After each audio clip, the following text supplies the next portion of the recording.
Magandang buhay mga kalapatol, maligayang pagbabalik sa bagong yugto ng ating pag-iibon.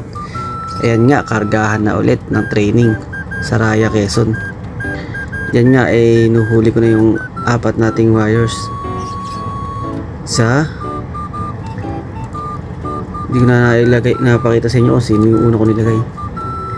Yan, dalawa si ano yan, yung kapatid ng contender natin sa North. Tapos sino yung pangatlo? Ayan, pangatlo yan si Brown. Nag-iisang live na lang natin. Isa pa, 4 yan. Yan si Speed, yung old bird natin na bumalik din nung nawala last season ng North South.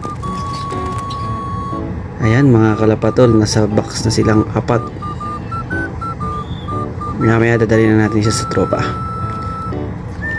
Kubera na natin. Yan nga mga kalapatol, naglalakad na tayo papunta sa ating tropa. Dadali natin yan doon, makikisuyo lang tayo ng pakikikarga. Ayan kayong 4, umuwi kayo. Ayan, nandito na nga pala tayo sa bahay ng tropa.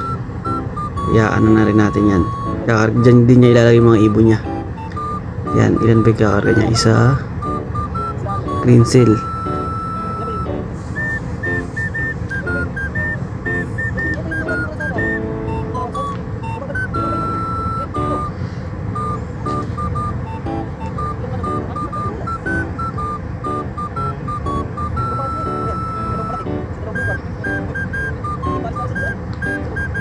Ayan, 3 din ata ikakarga nyo yan.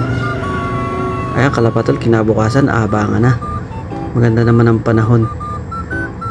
Kaya, tsak naman makakawi silang 4. Ayan nga, palilili pa rin nila. Si Raya Quezon, ayan yung mga oras ng cut-off.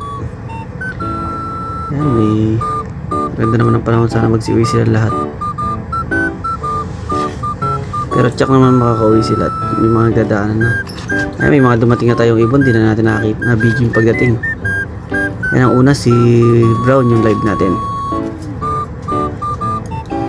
Ayan, kasunod na rin yung kaparis niya, si Speed yung old bird.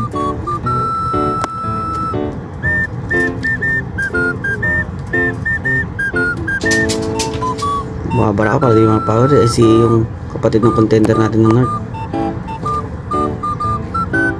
Ayan mga kalapatol, at dyan na sila 4. Si small ata yan huli.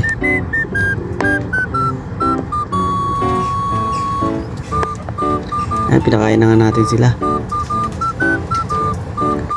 Paki-comment naman dyan sa comment section ang location nyo para malaman ko kung saan nakarating ang video na to. Ayan mga kalapatol, hanggang sa muli nating paglipad. Kita kits!